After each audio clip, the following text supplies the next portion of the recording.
20.2 million Nigerian children of school age who are not really in school. And that's according to UNESCO. It is an issue that has become a recurring decimal in conversations around the fundamental reasons behind insecurity and dwindling national productivity. Ibironke Adeagbo is the CEO of IA Foundation, an NGO that caters to the issue of Nigeria's out-of-school children. She now joins us to share her thoughts on this matter. Good day, and it's good to have you with us. Thanks for having me. All right, those figures are a little bit alarming, if I may add. How concerned should Nigeria be if the problem is not reduced? And what is the current narrative, on our own, scenario, as it were? Yeah, this is a serious problem. It's a burning platform. And that's why my NGO, IA Foundation, we're based in the UK. We've had to actually pay attention to this. Because if you look at it, the reason why we have high insecurity in Nigeria is because lots of children in those days that were on the street that no one paid attention to. They've grown up now, they have no skills, so they only can resort to crime. So that's why all of a sudden we've just seen a surge in insecurity. Now, if we don't want that to happen again, and in a bigger way, we need to pay attention to those 20.2 million children on the street. Nigeria's population is about 200 plus. How can you have 10% of your population walking on the street? Who does that? It just doesn't make any sense. So in our own interest, it's a burning platform. The government of the day, NGOs should support the government to make sure we can get those children off the streets. They don't belong on the street, they belong in the classroom. And that's why we are passionate about doing this and helping the government to solve this problem. Fantastic. And, very alarming figures, just like me said, 20.2 million out-of-school children. But what I want to ask is a question about your target population. How exactly is your foundation going to identify and prioritize, the population of the out-of-school children for its interventions? Because, it's a huge number to deal with. So where do you even start from? Sure. Very good question. So we've got the data. We've been going for 5 years now. We've got the data of the number of out-of-school children in each state.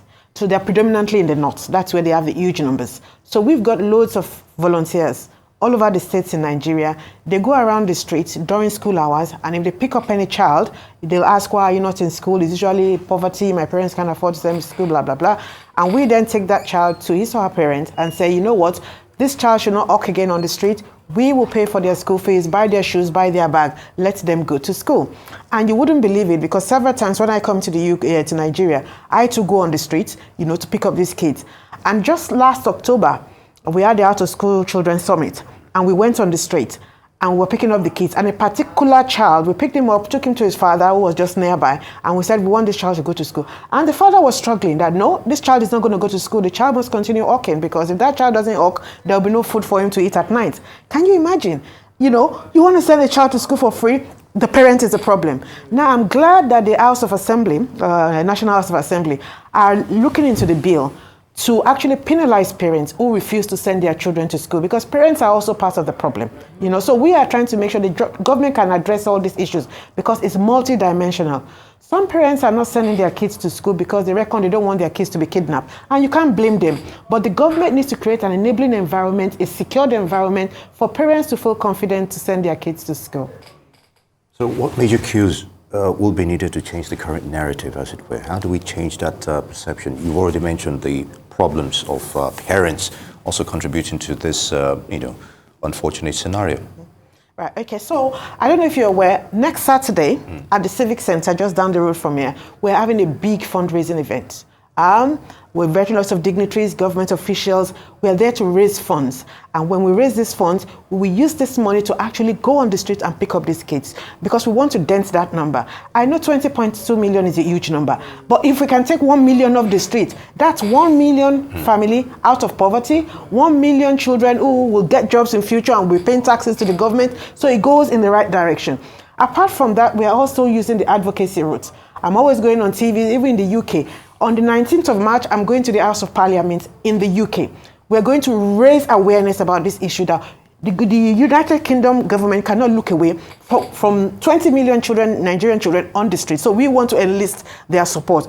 Also, in terms of advocacy, our patron is Mr. Femi Falana, SAN, and he is doing all he can do to sue the government of the day to make sure they face their responsibility in ensuring that the children get the education. Because as you know, in the law, education is compulsory and it's free. up to junior secondary school. So it's begging the question, why should kids be on the streets when education is free? So we all need to work collaboratively to make sure we get all these kids off the street and put them in the classroom. Because the way you need to look at it is, I'm an accountant, it's like 20.2 million of your citizens not paying taxes in future. That's huge loss of revenue. So if you want these people to be productive, you need to give them the skills, and then they can then be economically active and then pay their taxes. And that's good revenue for the government. You see, so it's a win-win-win as far as I'm concerned. It's the silver bullet to solving most of Nigeria's problem.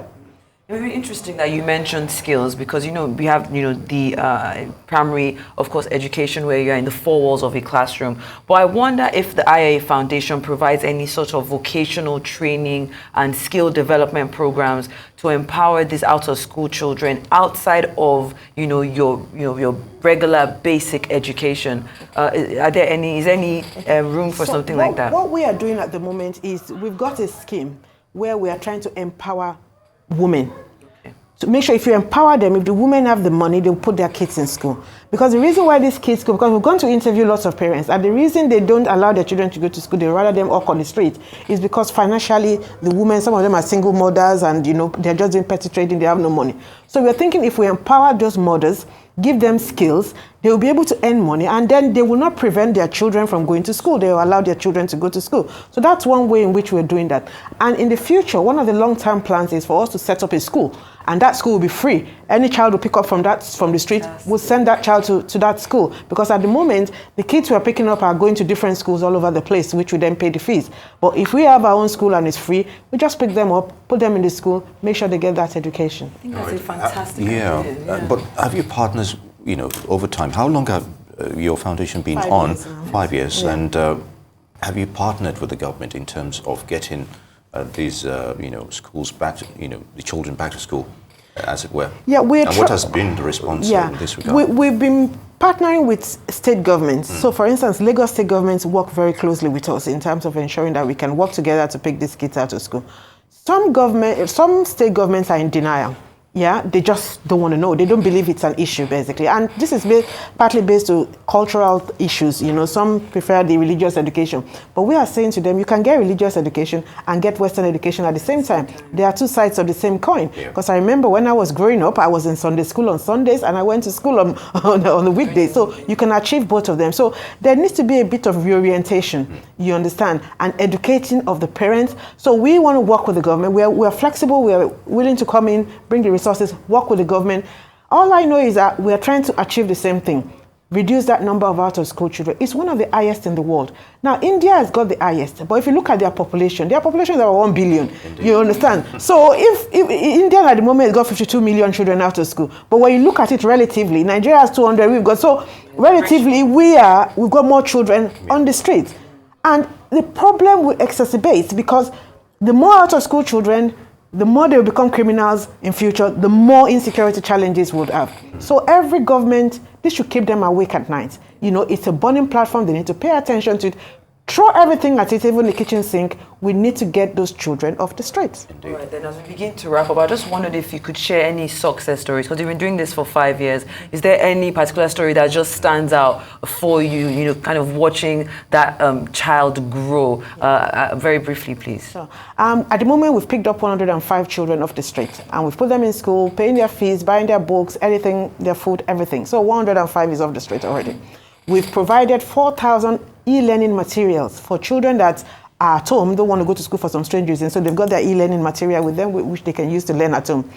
We've been to places like Makoko to build a borehole, because the welfare of the children also happens. There's a school there, but they haven't got access to clean water. So we went to build a borehole.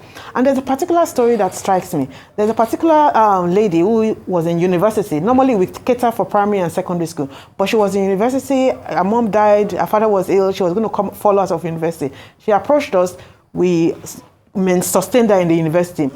Now she's finished her university, she's finished serving, she's now been employed by us. So we paid for her education all the way, right? And now she's employed by us, she's paying taxes to the government. Yeah. To me, that's a success story, if you see what I mean. And we want to see more of that, we want to replicate more of that, really. Thank you. Thank you so much. We appreciate your time and, of course, your analysis here on Newsday. That's Ibironke Adeagbo. Thank you so much for being on Newsday.